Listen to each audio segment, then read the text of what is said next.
الحمد لله وكفى وسلام على عباده الذين اصطفى أما بعد أعوذ بالله من الشيطان الرجيم بسم الله الرحمن الرحيم كل نفس ذائقة الموت ثم إلينا ترجعون سبحان ربك رب العزة عما يصفون وسلام على المرسلين والحمد لله رب العالمين اللهم صل على سيدنا محمد وعلى آل سيدنا محمد وبارك وسلم. انسانی زندگی ہوا میں رکھے ہوئے چراغ کی مانند ہے. جس طرح ہوا میں رکھا ہوا چراغ ایک جھونکے کا محتاج ہوتا ہے، انسان کی زندگی بھی ایک پل کی محتاج ہوتی ہے. زندگی کیا ہے؟ تھرکتا ہوا ننھا سا دیا، ایک ہی جھونکا جسے آ کے بجھا دیتا ہے. یا سرے مدغم غم کا تھرکتا ہوا آنسو، پلک چھپکنا جسے مٹی میں ملا دیتا ہے. جس طرح رونے والے انسان کے پلکوں پہ آنسو ہوں تو پلک چھپکتے ہی مٹی میں جا ملتے ہیں، یہی زندگی کا حال کہ ایک لمحے میں انسان اس جہان سے اگلے جہان کی طرف روانہ ہو جاتا ہے. زندگی انسان کی ہے مانند مرغے بے نوا، شاخ پر کچھ دیر بیٹھا چہچہایا اڑ گیا. جس طرح پرندہ ایک درخت پر آ کر تھوڑی دیر کے لیے بیٹھتا ہے، چہچہا کر اڑ جاتا ہے، ہم بھی اسی طرح اس دنیا میں تھوڑی دیر کے لیے آئے ہیں. اپنی زندگی گزار کے بالآخر ہم یہاں سے چلے جائیں گے. کسی نے کیا اچھی بات کہی، آتے ہوئے اذاں ہوئی جاتے ہوئے نماز، آتے ہوئے اذاں ہوئی جاتے ہوئے نماز، اتنی ذرا سی دیر میں آئے چلے گئے. جب بچہ پیدا ہوتا ہے تو اس کے کانوں میں اذان تکبیر دی جاتی ہے، اور جب جاتا ہے تو نماز جنازہ پڑھی جاتی ہے. تو کہنے والے نے کہا کہ جتنی دیر اذان اور نماز کے درمیان ہے، اے انسان تیری زندگی بس اتنی ہی ہے. یہ دنیا کا نظام چلتا رہا ہے، چلتا رہے گا. ہم اپنی زندگی گزار کے دنیا سے چلے جائیں گے. کوئی آتا ہے کوئی جاتا ہے، محفل کا ہے رنگ وہی، ساقی کی نوازش جاری ہے، مہمان بدلتے رہتے ہیں. آج اس دھرتی پر ہم مہمان ہیں، ہم سے پہلے ہمارے باپ دادا تھے، آج ہم ہیں. ایک وقت آئے گا کہ ہم چلے جائیں گے، نئے لوگ ہوں گے، نئے چہرے ہوں گے جو ان دیسوں بستیوں کو آباد کریں گے. تو ہمیں چاہیے کہ دنیا کی زندگی کی اس مہلت میں اپنی آخرت کے لیے تیاری کر لیں.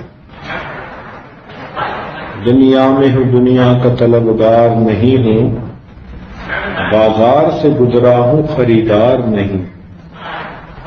ہم دنیا کے طلبگار نہ بنے، بلکہ دنیا میں رہتے ہوئے آخرت کے طلبگار بنے، اس کی تیاری کریں.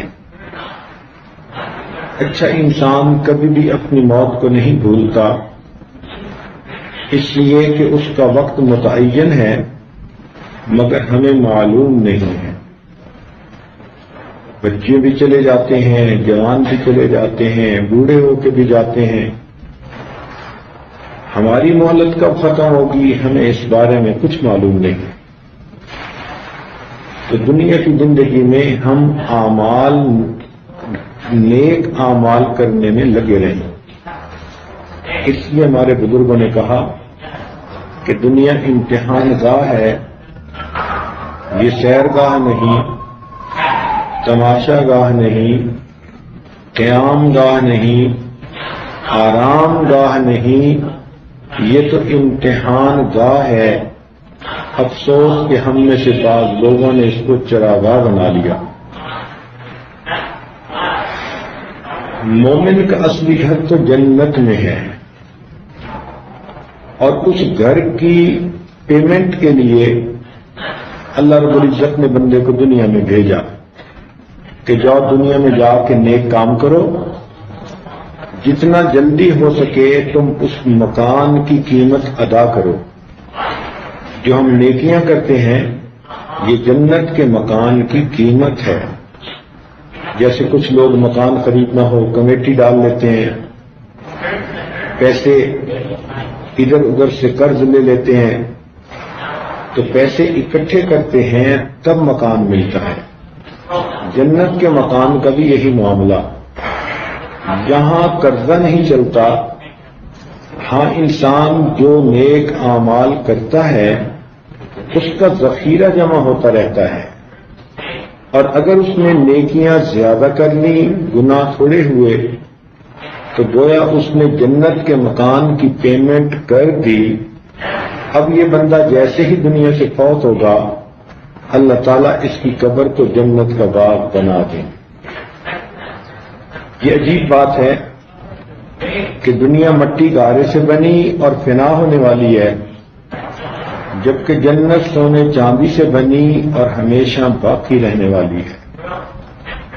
اس لیے جس شخص نے دنیا کی حقیقت کو پہچانا وہ دنیا سے نفرت کیے بغیر رہ نہیں سکتا، اور جس نے اللہ رب العزت کی حقیقت کو پہچانا وہ اللہ رب العزت سے محبت کیے بغیر رہ نہیں سکتا۔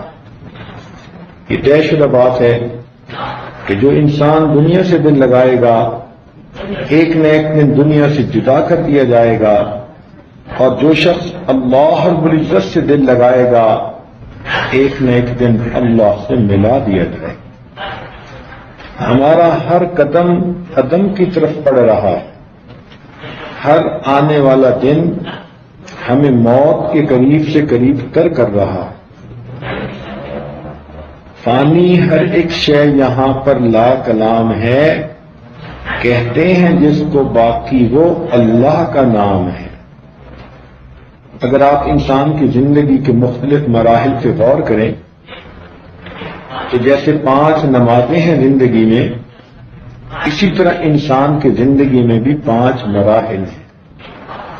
مثلا فجر کا نماز انسان کے بچپن سے مناسبت رکھتی ہے،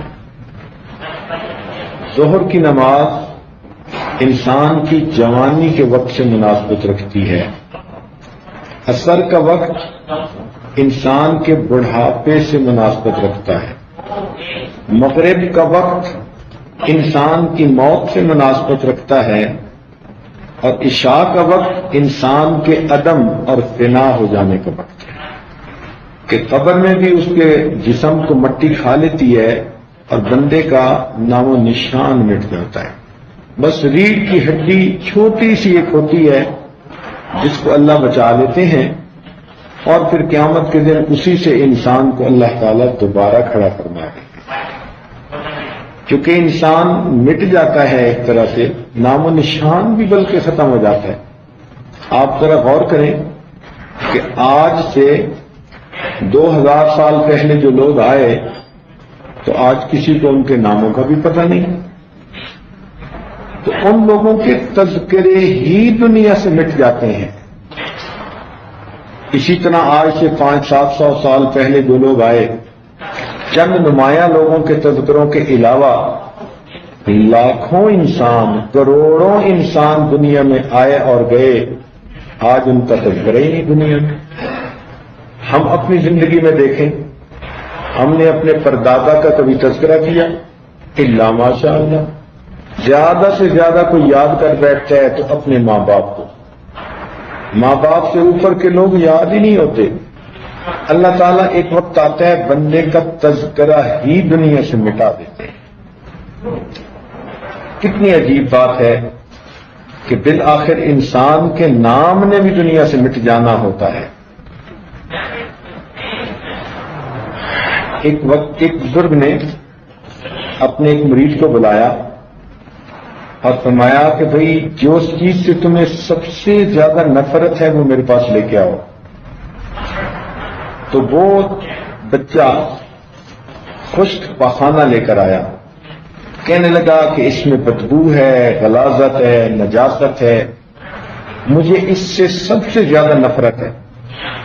انہوں نے کہا کہ دیکھو ذرا غور کرو کہ جب تم نے یہ غذا کھائی تو یہ کتنے خوشبودار پھل تھی، ذائقے دار کھانے تھی، تمہاری تھوڑی دیر کے ساتھ میں اس غذا کو کتنا بدبودار بنا دیا۔ تو ہمارا جسم اگر دیکھیں تو جسم تو کوئی ایسی چیز نہیں، ہم سے تو جانوروں کا جسم اچھا۔ گائے بھینس کو دیکھیں، اگر وہ چارہ کھاتی ہے تو دودھ بھی دیتی ہے۔ شہد کی مکھی کو دیکھیں، شہد بناتی ہے۔ ریشم کے کیڑے کو دیکھیں، ریشم بناتا ہے۔ جسمانی اعتبار سے ہم کیا بناتے ہیں؟ ہمارے جسم سے پیشاب پخانہ نکلتا ہے، کس کام کا؟ دیکھنے سے ہی نفرت ہوتی ہے۔ تو معلوم ہوا کہ جسم کی وجہ سے فضیلت نہیں ہے، فضیلت انسان کو اعمال کی وجہ سے ہے۔ تو جو انسان نیک اعمال کرتا ہوگا وہی اللہ کے ہاں مرتبہ اور مقام رکھے گا۔ حضرت علی عنہ فرمایا کرتے تھے کہ اگر دنیا کا انجام دیکھنا ہو تو 6 نعمتوں کو دیکھ لو۔ ایک، اپنے کھانے اور غذا کو دیکھو کہ جب پکایا جاتا ہے تو کتنا اچھی خوشبو ہوتی ہے، ذائقہ ہوتا ہے، مزیدار ہوتا ہے، اور جب انسان کھا کے جسم سے نکالتا ہے تو کتنا بدبودار ہوتا ہے۔ دوسرا فرماتے تھے کہ مشروبات کو دیکھو، یہ جو ہم جوس پیتے ہیں اور روح افزا اور مشروبات پیتے ہیں، فرماتے تھے کہ جب پیتے ہیں تو کتنے لذیذ اور خوشبودار ہوتے ہیں، اور جب انسان کی جسم سے نکلتے ہیں تو بدبودار پیشاب بن کر نکلتے ہیں۔ لباس کو دیکھو، جب نیا بنوایا جاتا ہے تو پرنٹ کیسا، رنگ کیسا، میچنگ کیسی، خوبصورت کتنا، اور یہی لباس جب کچھ عرصے کے بعد پرانا ہو کے پھٹتا ہے تو اس کے چیتھڑے بن جاتے ہیں۔ خوبصورت مکان کو دیکھو، جب بناتے ہیں تو کیسے ماربل کا بنا ہوا مکان نگینے کی طرح چمک رہا ہوتا ہے، اور کچھ عرصے کے بعد جب وہ کھنڈر بن جاتا ہے تو اس کی گری ہوئی دیواروں کو دیکھو کہ اس مکان کی کیا یاد دلاتی ہے۔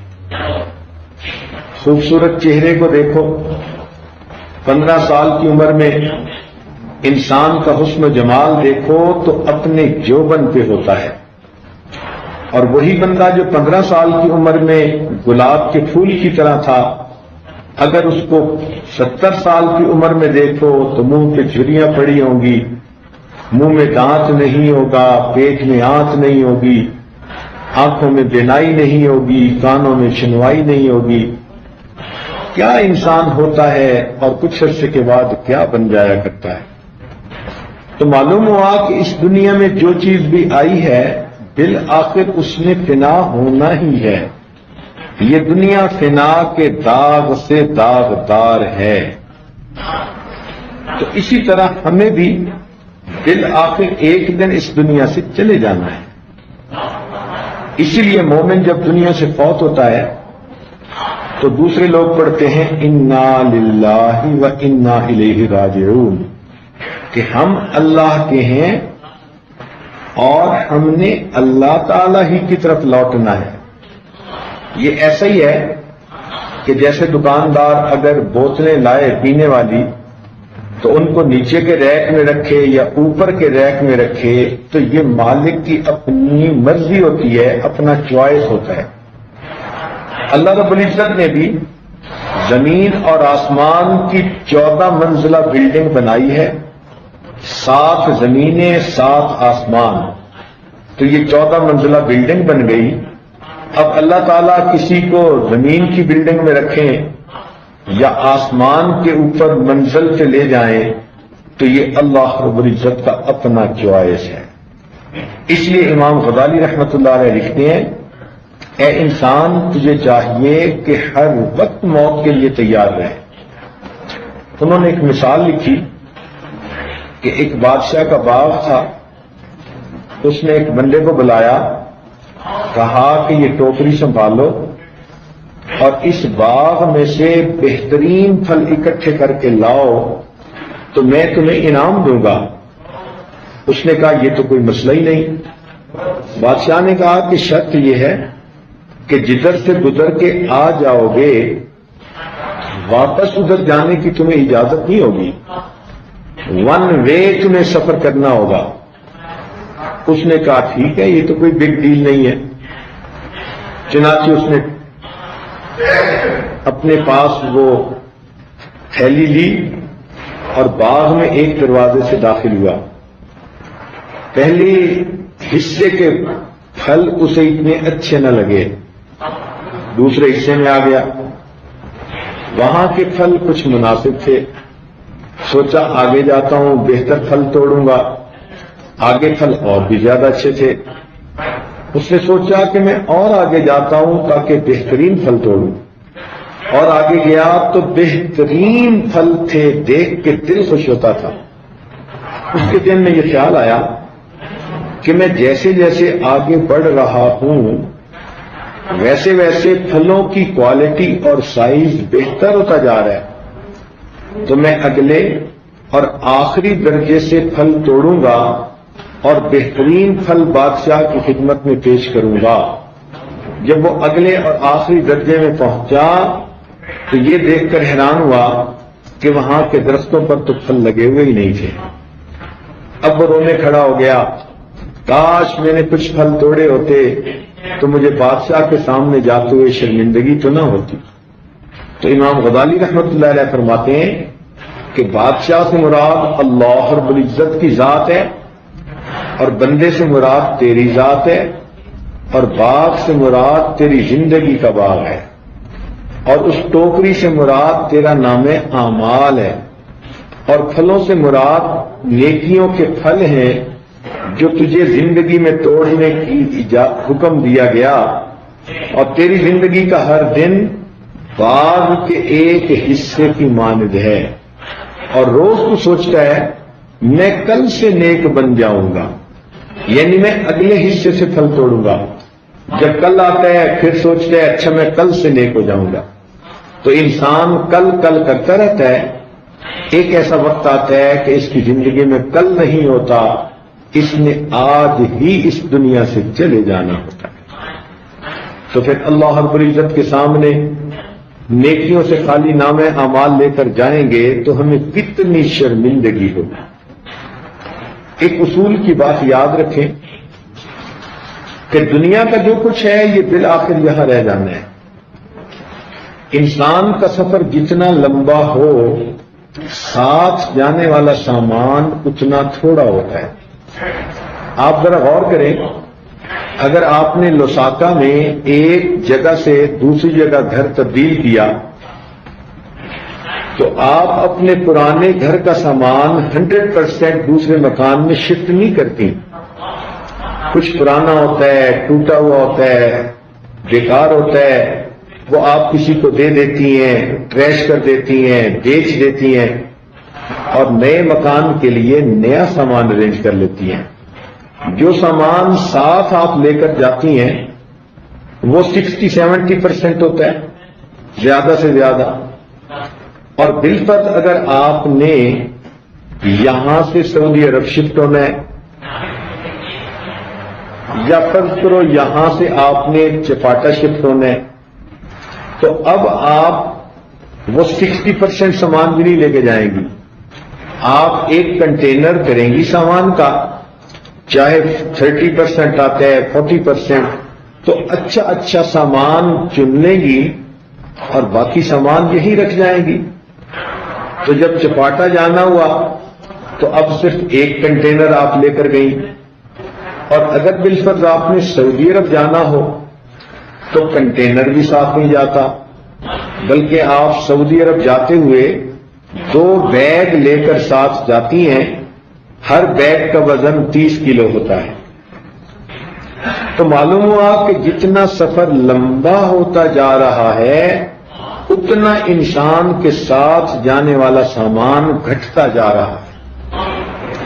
اگر یہ دستور ہے تو جب انسان اس دنیا سے آخرت کے سفر پر جائے گا تو اس وقت 2 بیگ نہیں، فقط ایک بریف کیس ساتھ ہوگا، اور اس بریف کیس کا نام نامہ اعمال ہوگا، باقی ہر چیز یہیں کی یہیں رہ جائے گی۔ تو جب ہر چیز یہیں رہ جائے گی تو انسان ان چیزوں میں مصروف ہو کر اپنے اللہ رب العزت سے غافل کیوں ہوتا ہے؟ یہ تو دنیا کی چیزیں ہیں، بالآخر انسان سے جدا ہو جائیں گی۔ تو ہم اپنے اصلی مقصد کو یاد رکھیں۔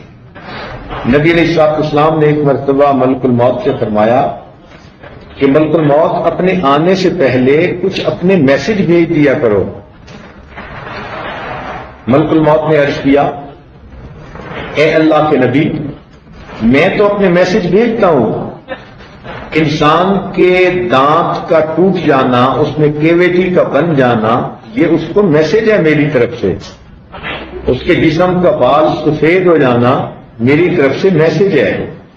اس کی بینائی کا 6x6 نہ رہنا، کمزور ہو جانا، یہ میسج ہے۔ بیٹھے ہوئے یکدم کھڑا ہو تو آنکھوں کے آگے اندھیرا ہو جانا، یہ میسج ہے۔ لو بیک کی پین ہو جانا، یہ میسج ہے۔ چلتے ہوئے سانس کا پھولنے لگ جانا، یہ میسج ہے۔ یہ تمام میسیجز ہیں کہ اب آپ کا یہاں سے جانے کا وقت قریب ہے، مگر ہم ان میسیجز کو ریسپونڈ ہی نہیں کرتے، حتیٰ کہ ہماری موت کا وقت بالکل قریب آ جاتا ہے۔ اللہ رب العزت بندے کو کب موت دیں گے یہ تو کچھ معلوم نہیں، لیکن ہمیں اس وقت کو یاد تو رکھنا چاہیے نا۔ چنانچہ حضرت عمر رضی اللہ عنہ نے ایک انگوٹھی بنوائی ہوئی تھی اور اس کے اوپر لکھوایا ہوا تھا کہ اے عمر، کفا بالموت واعظا، تیرے لیے موت ہی نصیحت کافی ہے۔ اور آپ نے ایک آدمی کا ذمہ لگایا ہوا تھا کہ میرے ساتھ ساتھ رہا کر اور وقتاً فوقتاً موت کا تذکرہ چھیڑتے رہا کر۔ ایک دن آپ نے اس کو کسی اور کام پر لگا دیا۔ اس نے پوچھا، امیر المومنین، کیا اب موت کا تذکرہ کرنے کی ضرورت نہیں؟ تو آپ نے اپنی ریش کی طرف اشارہ کیا جس کے چند بال سفید ہو گئے تھے کہ اب مجھے اپنے جسم کے یہ چند بال موت کی یاد دلانے کے لیے کافی ہوتے ہیں۔ کیا ہم نے بھی اس طرح موت کو کبھی یاد کیا؟ فرماتے ہیں امام غزالی رحمۃ اللہ علیہ، موت برحق ہے لیکن کفن کے ملنے میں شک ہے۔ موت برحق ہے لیکن کفن کے ملنے میں شک ہے۔ چند دن پہلے کی بات ہے، ایک آدمی کو دشمنوں نے قتل کر دیا، نہر میں پھینک دیا۔ کئی دن پانی میں رہنے کی وجہ سے لاش پھول گئی، پہچان ہی نہیں ہوتی تھی۔ چنانچہ اس کو بستی والوں نے نکالا اور لاوارث سمجھ کر دفن کر دیا۔ اور جب کفن کا وقت آیا تو مولانا صاحب نے مسجد میں اعلان کیا کہ لوگوں، لاوارث لاش ہے، دفن کرنا ہے، چندہ لاؤ تاکہ ہم کفن خرید کر اس کو کفنا دیں۔ جب اس بندے کو دفن کیا گیا، 3 مہینے کے بعد کیس کی حقیقت کھلی تو پتہ چلا کہ یہ ایک علاقے کا بڑا زمیندار تھا، 4 جوان بیٹے تھے، کئی کروڑ روپیہ اس کے بینک اکاؤنٹ میں موجود تھا، 2 محل نما اس کے مکان تھے، 12 مربع اس کے پھلوں کے باغات تھے۔ اس بندے نے زندگی میں کبھی بھی نہیں سوچا ہوگا کہ جب میری موت آئے گی میں چندے کا کفن لے کے دنیا سے چلا جاؤں۔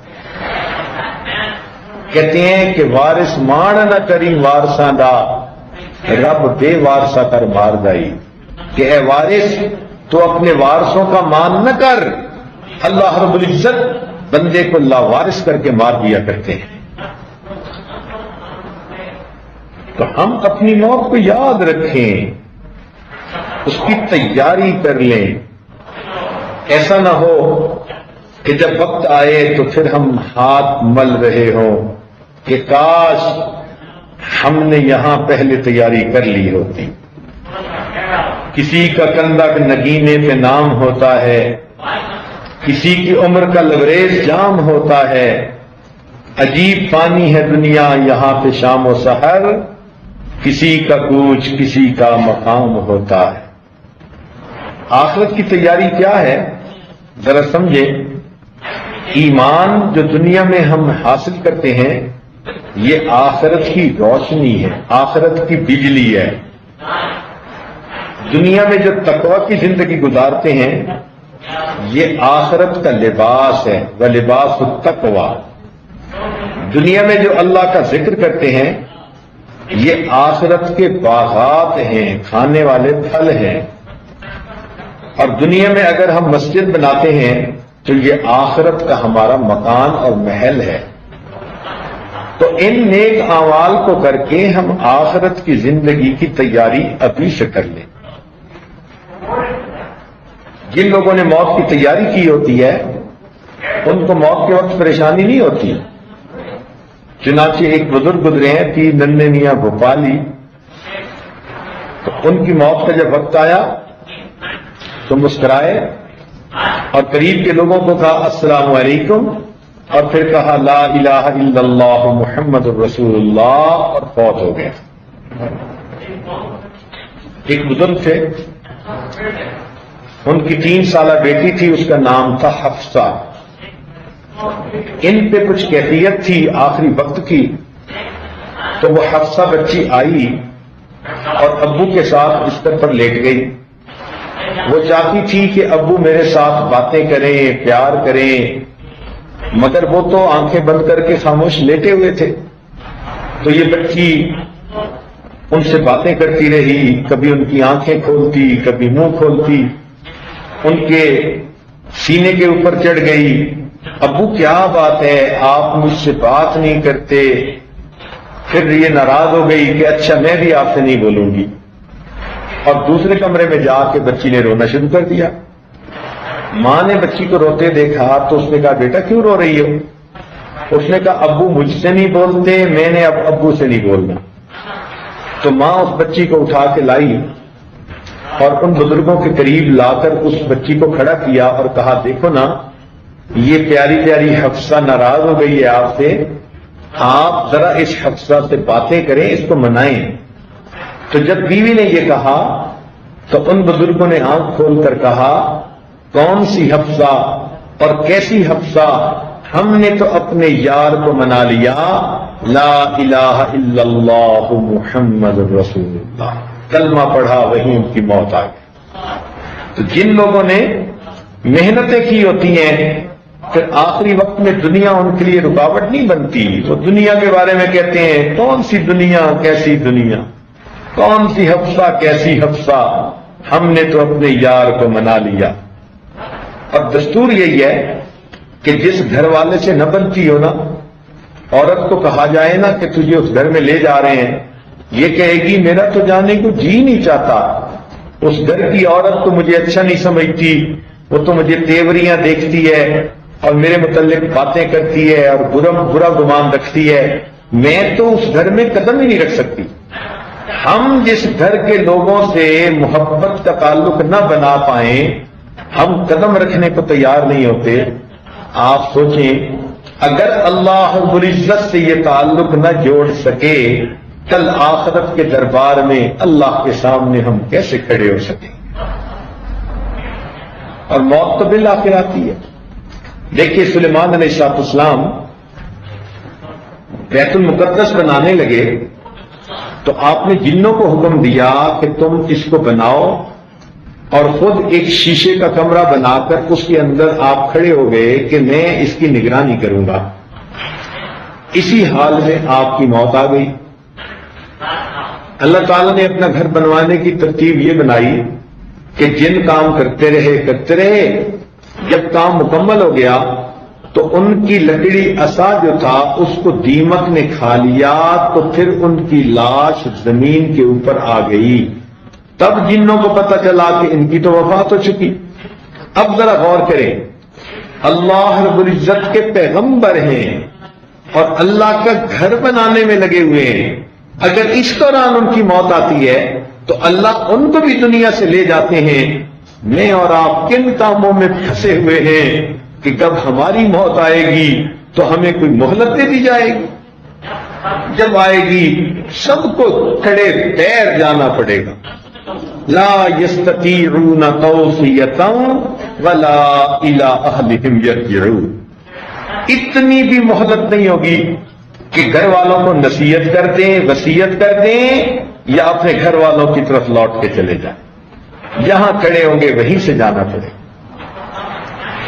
امام غزالی رحمۃ اللہ علیہ فرماتے تھے، اے دوست تجھے کیا معلوم بازار میں وہ کپڑا پہنچ چکا ہو جسے تیرا کفن بننا ہے۔ ذرا توجہ سے سنیں، امام غزالی رحمۃ اللہ فرماتے تھے، اے دوست تجھے کیا معلوم کہ بازار میں وہ کپڑا پہنچ چکا ہو جسے تیرا کفن بننا ہے۔ ہم اپنی خوشیوں میں، شادی بیاہ میں مشغول ہوتے ہیں اور ہمارے کفن کا کپڑا بازار میں آ چکا ہوتا ہے۔ نبی علیہ السلام نے ارشاد فرمایا، میری امت کی عمریں بین 70 و 60، 60-70 کے درمیان ایوریج لائف۔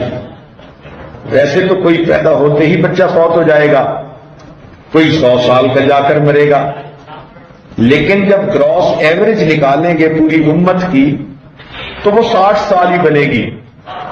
اب اگر 60 سال ایوریج عمر ہے اس امت کی تو اس کا مطلب یہ ہوا کہ جو عورتیں 40 سے اوپر کی زندگی گزار رہی ہیں وہ اپنی زندگی کے ظہر عصر کا وقت گزار رہی ہیں، اور عصر کے بعد سورج کے غروب ہوتے ہوئے دیر نہیں لگا سکتی۔ اب ہمیں اپنی موت کی تیاری کی طرف سوچنا چاہیے۔ ہم نے اپنی جوانیوں کے مزے لوٹ لیے، اب ہمیں اپنے آخرت کے گھر کی فکر لگ جانی چاہیے۔ یوں تو پتہ ہی نہیں کہ کس بچی کو موت آ جائے، جوانی میں بھی موت آ جاتی ہے۔ کیا ہم نے اپنی آنکھوں کے سامنے نہیں دیکھا کیسے کیسے نوجوان تھے کہ جن کے جنازوں کو مرد اپنے کندھوں پہ اٹھا کے بالآخر قبرستان لے کر چلے گئے؟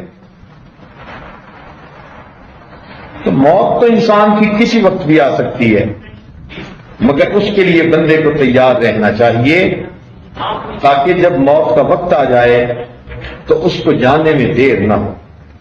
یاد رکھیں، اگر موت کو حکومت کے ذریعے سے ٹالا جا سکتا فرعون کو کبھی موت نہ آتی، اگر موت کو وزارت کے ذریعے سے ٹالا جا سکتا حامان کو کبھی موت نہ آتی، اگر موت کو قوت بازو کے ذریعے سے ٹالا جا سکتا رستم و سہراب کو موت نہ آتی، اگر موت کو حکمت و دانائی کے ذریعے سے ٹالا جا سکتا لقمان علیہ السلام کو موت نہ آتی، اگر موت کو دواؤں کے ذریعے سے ٹالا جا سکتا افلاطون اور جالینوس کو موت نہ آتی، اگر موت کو مال و دولت کے ذریعے سے ٹالا جا سکتا قارون کو کبھی موت نہ آتی، اگر موت کو حسن و جمال کے ذریعے سے ٹالا جا سکتا یوسف علیہ السلام کو موت نہ آتی، اگر موت کو محبتوں کے ذریعے سے ٹالا جا سکتا کوئی بھی جوان بیوی اپنی آنکھوں کے سامنے جوان خامد کو نہ مرنے دیتی، اگر موت کو محبتوں کے ذریعے سے اگر موت کو وفاؤں کے ذریعے سے ٹالا جا سکتا کوئی بھی ماں اپنی گود میں پڑے معصوم بیٹے کو نہ مرنے دیتی، مگر ہم نے کتنی مرتبہ آنکھوں سے یہ منظر دیکھا ہے، ایک جوان آدمی بستر پر لیٹا ہوتا ہے، گھر کی ساری عورتیں جمع ہیں، رو رہی ہیں، وہ جوان کسی سے کوئی بات نہیں کرتا، بیٹی آگے بڑھتی ہے، ابو بتائیں تو صحیح آپ کو کیا ہوا، میں آپ کی بیٹی ہوں، ابو میرے سر پہ شفقت کا ہاتھ رکھ دیجئے، ابو مجھ سے بات کر لیجئے، باپ کوئی بات نہیں کرتا، بیٹی روتی رہ جاتی ہے، بہن آگے بڑھتی ہے، میرے بھائی، میرے ویر، مجھے بتائیں تو صحیح آپ کو کیا ہوا، مگر وہ خاموش ہوتا ہے۔ بہن پوچھتی رہتی ہے اپنی بہنوں کو بات تو بتاؤ کیا ہوا، بات ہی نہیں کرتے، جوان کوئی بات نہیں کرتا۔ بالآخر بیوی آگے بڑھتی ہے، کہتی ہے میرے سرتاج مجھے تو بتائیں آپ کو کیا ہوا، مگر وہ کوئی جواب نہیں دیتا۔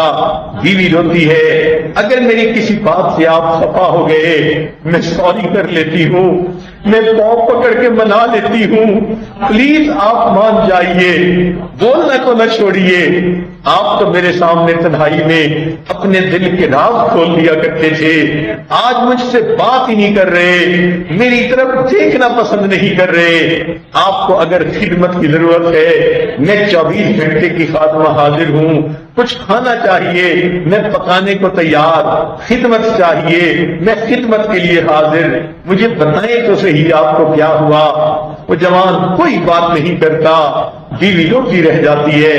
بالآخر پوری ماں آگے بڑھتی ہے، کہتی ہے میرے بیٹے، میرے نور نظر، میرے لخت جگر، مجھے بتاؤ تو صحیح تمہیں کیا ہوا، مگر بیٹا آگے سے کوئی جواب نہیں دیتا۔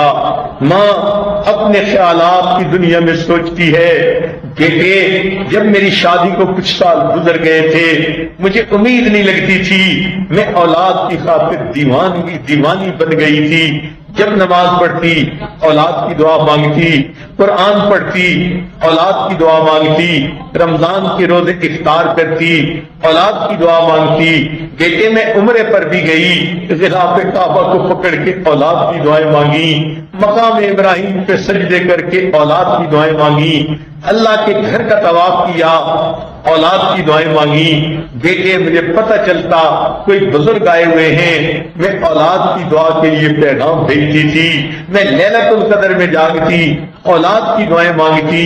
بیٹے میں نے علاج بھی کروائے، دعائیں بھی کروائیں، اور پھر جس دن تمہاری ولادت ہوئی بیٹے میرے خوشیوں بھرا دن تھا، میں تمہارے چہرے کو دیکھتی تھی میرے غم دور ہو جاتے تھے۔ بیٹے میں نے تم محبتوں سے پالا، پہلے تمہیں پلاتی بعد میں خود پیا کرتی تھی، پہلے تمہیں کھلاتی بعد میں خود کھایا کرتی تھی، پہلے تمہیں سلاتی تھی بعد میں خود سویا کرتی تھی۔ بیٹے تمہاری پیدائش سے پہلے میں اپنے میاں کے ساتھ کبھی باہر جاتی اپنا کپڑا جوتی خرید کے لاتی تھی، تمہارے پیدا ہونے کے بعد میں تو اپنے آپ کو بھول ہی گئی، کبھی جانا بھی ہوتا چھوٹی چھوٹی چیزیں ڈھونڈتی پھرتی، میرے بیٹے کا جوتا ایسا ہو، میرے بیٹے کا فیڈر ایسا ہو، میرے بیٹے کا کھلونا ایسا ہو۔ بیٹا میں تو اپنے آپ کو بھول ہی گئی، میں نے تمہیں اتنی محبتوں سے پالا، تم تھوڑی دیر کے لیے میرے بہن کے گھر جاتے تھے میں اداس ہو جاتی تھی، تمہیں واپس بلواتی تھی، میں تمہیں دیکھتی اگر دیکھ لیتی تھی سمجھتی تھی کائنات کی خوشیاں میری گود میں آ گئی ہیں، میں نے اتنی محبتوں سے تمہیں پالا، اور میرے بیٹے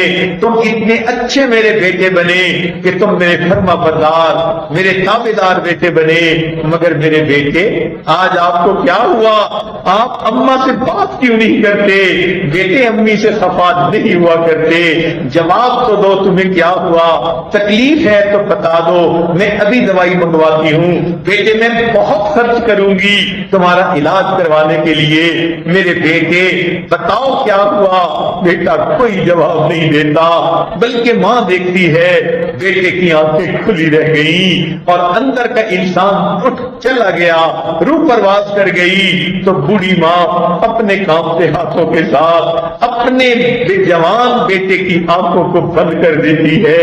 اس بڑھیا نے کبھی سوچا بھی نہ تھا اپنے بڑھاپے میں اپنی آنکھوں کے سامنے بیٹے کی موت کا نظارہ دیکھے گی۔ جب مر جاتا ہے نوجوان اس کے اوپر چادر ڈال دیتے ہیں، ماں بھی کہنے لگ جاتی ہے میت کو جلدی نہلا دو، کفنا دو، سب نے میت میت کہنا شروع کر دیا۔ ارے کیا بات ہے، تھوڑی دیر پہلے یہ کسی کا باپ تھا، کسی کا بھائی تھا، کسی کا خامن تھا، کسی کا بیٹا تھا، اب کیا ہوا، سب نے میت میت کہنا شروع کر دیا۔ جواب ملے گا پہلے جو اصل انسان تھا، روح، وہ اس میں سے نکل کے چلی گئی، اب مکان باقی رہ گیا، مکی چلا گیا، اب اس کو بھی ہم اصلی مکان کی طرف لے کر جائیں گے۔ چنانچہ اس نوجوان کو نہلا دیتے ہیں، کفنا دیتے ہیں، دروازے کے اوپر ایک مجمع جمع ہوتا ہے، پوچھو تم کون لوگ ہو؟ کہیں گے ہم اس کے دوست ہیں، رشتہ دار ہیں، بھائی ہیں، کزن ہیں، ہم اس کو اصلی گھر پہنچائیں گے۔ ارے یہ بھی تو گھر اسی کا تھا، اس نے زمین خریدی، اس نے گھر بنوایا، نقشہ اس نے پاس کروایا، فرنیچر اسی نے ڈھونڈا، اور اس کا ایک ایک جو ہے وہ اس چیز اس نے خود جا کر پسند کی، ابھی تو دیواریں بھی میلی نہیں ہوئی، کہاں لے کے جاتے ہو؟ کہیں گے یہ دنیا میں کئی کنال کا گھر، یہ تو عارضی مقام تھا، اصلی گھر تو کوئی اور ہے۔ چنانچہ اس کو قبرستان میں لے جاتے ہیں، 2 گز زمین کا ٹکڑا، چھوٹا سا تیرا گھر ہے، انسان کے قد کے حساب سے اس کی قبر کھود دی جاتی ہے، کوئی وہاں بجلی کا انتظام نہیں ہوتا، کوئی ایئر کنڈیشنر کی ڈکٹنگ نہیں ہوتی، کوئی وہاں فوم کا گدا نہیں ہوتا، کوئی دل بہلانے کے لیے نہیں ہوتا، اکیلے انسان کو وہاں پر دفنا دیتے ہیں۔ اور ہم نے تو آنکھوں سے دیکھا، جوان بیٹے کی موت ہوئی، بوڑھا باپ اس کو دفنانے کے لیے قبر میں اترا، شریعت کا حکم ہے جو زیادہ قریبی رشتہ دار ہو قبر میں وہ اترے اور میت کو زمین کے اوپر رکھے۔ جس باپ نے بیٹے کے جسم پر کبھی میلا کپڑا برداشت نہیں کیا تھا، آج بیٹے کو زمین کے اوپر لٹا رہا ہے اور پھر اس کے اوپر منو مٹی ڈال رہا ہے۔ یہ کیسی عجیب بات ہے، یہ تو شریعت کا حسن ہے، جمال ہے کہ شریعت نے مردوں کو حکم دیا کہ دفن کے لیے فقط مرد جائیں، عورتوں کو قبرستان جانے کی اجازت نہیں۔ اگر بالفرض و تقدیر عورتوں کو بھی حکم دے دیا جاتا کہ یہ بھی جا کے اپنے پیاروں کو دفن کر کے آئے، اور بوڑھی ماں کو جوان بیٹا دفن کرنا پڑ جاتا، مجھے لگتا ہے ماں بھی خود ہی ساتھ دفن ہو جاتی۔ یہ تو مردوں کو اللہ نے دل دیے ہیں، اپنے پیاروں کو دفن کر کے آ جاتے ہیں، منو مٹی ڈال دیتے ہیں، اور پھر کہتے ہیں لے او یار حوالے رب دے، اب اس کو اللہ کے حوالے کر دیتے ہیں۔ تو جب کل ایک دن اللہ کے حوالے ہونا ہے، کیوں نہ انسان اپنی زندگی میں اپنے آپ کو اللہ کے حوالے کر دے، اللہ رب العزت کے حکموں کے مطابق زندگی گزارے اور آخرت کی تیاری کر لے، اس لیے کہ بالآخر ایک دن انسان کو قبر میں جانا ہی ہے۔ حدیث پاک کا مفہوم ہے جب کسی نیک بندے کی موت آتی ہے، اللہ تعالیٰ فرشتوں کو حکم دیتے ہیں یہ میرا عاشق تھا، یہ میرا چاہنے والا تھا، اس کا جنازہ اٹھے گا، تم راستے کے دونوں طرف استقبال کے لیے چلے جاؤ، عاشق کا جنازہ ہے، ذرا دھوم سے نکلے۔ سبحان اللہ، اللہ رب العزت اس کے لیے کس قدر پروٹوکول دے رہے ہیں۔ چنانچہ کتابوں میں لکھا ہے نیک بندے کی موت آتی ہے، زمین کے وہ ٹکڑے روتے ہیں جہاں بیٹھ کے اللہ کی یاد کیا کرتا تھا، آسمان کے وہ دروازے روتے ہیں جہاں سے اس کے لیے رزق اتارا کرتا تھا۔ اللہ اکبر، نیک آدمی کی موت پہ دیکھو کیا معاملہ ہوتا ہے۔ چنانچہ بندے کو بالآخر جا کر قبر میں لٹا دیا جاتا ہے۔ حدیث پاک میں آتا ہے کہ جب بندہ قبر میں لیٹ جاتا ہے، اللہ تعالیٰ فرشتوں کو کہتے ہیں یہ میرا بندہ دنیا سے تھکا ماندہ آیا ہے، اسے کہہ دو نم کنومت العروس، اے بندے دلہن کی نیند سو جا۔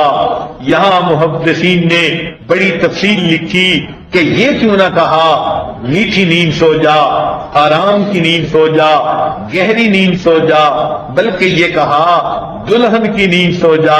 تو فرمایا کہ اس لفظ کو استعمال کرنے میں راز ہے، وہ اس لیے کہ جب دلہن پہلی رات سوتی ہے اس کو وہی جگاتا ہے جو اس کا خامن، اس کا محبوب ہوتا ہے۔ آج یہ نوجوان بندہ قبر میں سو رہا ہے، کل قیامت کے دن اس کو وہی جگائے گا جو اس کا محبوب حقیقی ہوگا۔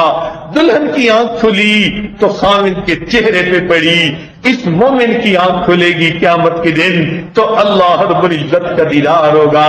چنانچہ حدیث پاک میں آتا ہے کچھ ایسے بھی لوگ ہوں گے اتنی پاکیزہ زندگی گزار کے جائیں گے، قیامت کے دن جب کھڑے ہوں گے وہ اللہ رب العزت کو دیکھ کر مسکرائیں گے، اللہ تعالیٰ ان کو دیکھ کر مسکرائیں گے۔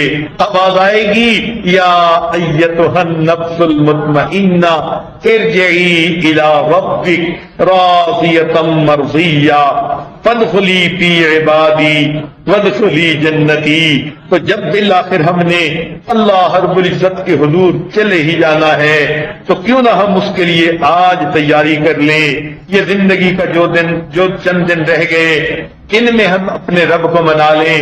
ہم نے رمضان مبارک میں روزے رکھے، تراویح پڑھی، اللہ تعالیٰ کو منانے کی کوشش کی، یہ تو ہمارے اعمال تھے۔ اب ہمیں اس بات پہ اللہ سے فریاد کرنی چاہیے، اے اللہ اب آپ ان عملوں کو قبول بھی فرما لیں۔ جب تک قبول نہیں ہوں گے اس وقت تک ان عملوں کا ہمیں کوئی فائدہ نہیں۔ ہم نہیں دیکھتے کئی مرتبہ بازار جاتے ہیں سبزی خریدنے کے لیے، بڑے اچھے پھل پڑے ہوتے ہیں، دکاندار کہہ بھی دیتا ہے جناب کیلے لے لیجئے، سیب لے لیجئے، ہم ایک نظر اس پر ڈالتے ہیں اور انکار کر دیتے ہیں، ہمیں ان کی ضرورت نہیں ہے۔ اگر ہم اس طرح اچھی کوالٹی کے پھلوں کو دیکھ کر بھی انکار کر دیتے ہیں تو پھر ایسا نہ ہو کہ ہمارے یہ عمل جو کوالٹی میں بھی اچھے نہیں، جن میں غفلت بھی رہی، سستی بھی رہی، کوتاہیاں بھی رہی، کہیں اللہ رب العزت ان کی طرف نظر اٹھا کر دیکھیں اور کہہ نہ دیں کہ ہمیں اس بری کوالٹی کے اعمال کی ضرورت نہیں، پھر ہمارا کیا بنے گا۔ اس لیے رمضان کی ان چند لمحات میں اللہ رب العزت سے فریاد کرنے کی ضرورت ہے، مولا جو کچھ کیا تیری رضا کے لیے کیا۔ ہمارا حال وہی ہے کہ کوئی غلام اپنے آقا کو ناراض کر بیٹھے تو منانے کے لیے دوڑ دوڑ کے کام کرتا ہے، میرا مالک کسی طرح مان جائے۔ اللہ ہم بھی زندگی میں بڑے گناہ کر بیٹھے، بڑی کوتاہیاں کر بیٹھے، اب ہم جو روزے رکھتے رہے، تراویح پڑھتے رہے، قرآن پڑھتے رہے، دوڑ دوڑ کے نیکی کی محفلوں میں آتے رہے، وعظ کی محفلوں میں آتے رہے، اللہ ہم بھاگ بھاگ کے یہ کام کرتے رہے، آپ کو منانے کی خاطر اے اللہ آپ مان جائیے، آپ راضی ہو جائیے، آپ ان ٹوٹے پھوٹے عملوں کو قبول کر لیجئے، دیکھیے آپ ہم پر احسان فرمائیے اور ہمارے ساتھ خیر کا معاملہ کر دیجئے۔ ہم آج اپنے رب کو منا لیں، اللہ تعالی ہمارے ان عملوں کو قبول کر لے۔ ذرا غور تو کیجئے پچھلے رمضان مبارک میں کتنے لوگ تھے جو زندہ تھے مگر اس رمضان میں زندہ نہیں ہیں، کتنے معصوم بچے دنیا سے چلے گئے، کتنے نوجوان تھے جو پچھلے رمضان میں عبادتیں کرتے تھے آج اس رمضان میں عبادتیں نہیں کر رہے، وہ دنیا سے چلے گئے، ان کی بیوائیں عدت کاٹ رہی ہیں، ان کے یتیم چھوٹے چھوٹے بچے لوگوں کو دیکھتے ہیں، حسرت بھری نگاہ سے اپنے باپ کو ڈھونڈتے ہیں، تلاش کرتے ہیں۔ آج ان کی بیوہ سے جا کے پوچھئے، وہ نوجوان بچیاں اپنے خاوند کو یاد کر کے روتی ہیں، اب ان کا ہمراز دنیا سے چلا گیا، اب ان کا سہاگ دنیا سے چلا گیا، انہوں نے کبھی سوچا بھی نہیں تھا اس چھوٹی عمر میں ہم بیوہ ہو جائیں گی، اتنا چھوٹا بچہ یتیم ہو جائے گا۔ تو ہماری آنکھوں کے سامنے ہے یہ باتیں، انسان دنیا سے چلا جاتا ہے، ہم نے بھی بالآخر چلا جانا ہے، لہذا آج کی اس محفل میں ہمیں چاہیے زندگی کے پچھلے گناہوں سے سچی توبہ کر کے آئندہ نیکی کی زندگی گزارنے کا عہد کر لیں اور آج اپنے اللہ سے سلو کر لیں، اور آج ہم یہ نیت کر لیں اللہ آپ کی رضا والی زندگی گزاریں گے، اس کو گزارنے میں آپ ہماری مدد فرما دیجئے، اور جو عمل ہم نے اس رمضان میں کیے اے اللہ ان عملوں کو آپ قبول فرما لیجئے۔ وآخر دعوانا ان الحمد للہ رب العالمین۔